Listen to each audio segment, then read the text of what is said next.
So hello guys, meron akong ipapakita sa inyo. Sino ang relate dito? Sino ang kagaya ko na bumibili ng tag 100 na bra sa palengke?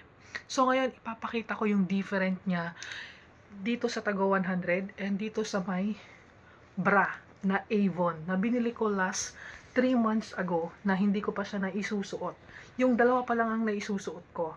And isasabihin ko sa inyo yung aking komento. Yung aking nararamdaman.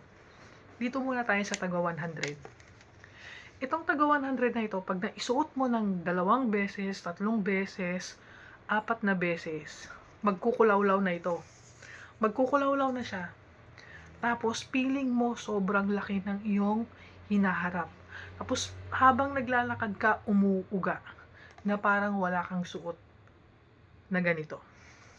And ngayon, naisip ko lang nung nagsuot ako ng Avon na bra, nakita ko sa sarili ko ay naramdaman ko sa sarili ko na normal lang pala yung aking hinaharap.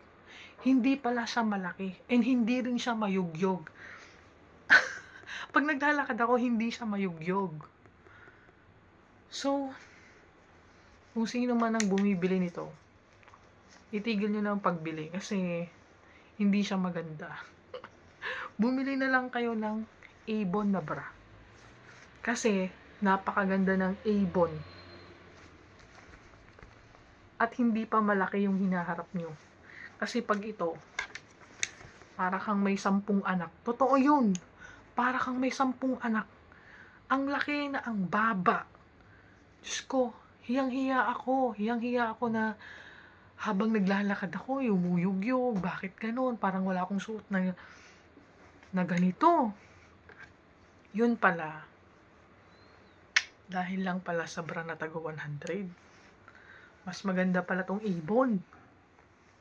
Ay, kaya ngayon hindi na ako magsusuot ng taga 100. Kahit mahal, worth it naman. So ano pang ginagawa nyo? Bili na kayo sa Avon kasi mas maganda talaga ang Avon bra.